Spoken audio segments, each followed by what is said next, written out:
రాజస్థాన్లో భారీ వర్షాలు కురుస్తున్నాయి. వారం రోజులుగా కురుస్తున్న భారీ వర్షాలతో జలోర్, సిరోహి, బార్మర్, జైపూర్, జైసల్మేర్, గ్వాలియర్, షియోపూర్, టోంకో, మౌంట్ అబూలా అతలాకుతలమవుతున్నాయి. వర్షాలు, వరదల తాకిడికి నదులు ప్రమాదకర స్థాయిని మించి ప్రవహిస్తున్నాయి. దీంతో నది పరివాహక ప్రాంతాలు నీట మునిగాయి. ఎక్కడ చూసినా మోకాళ్ల లోతు నీళ్లు దర్శనమిస్తున్నాయి.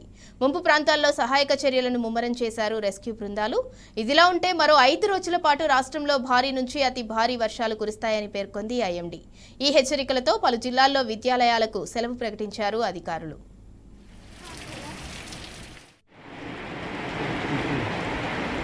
बस कहाँ गए?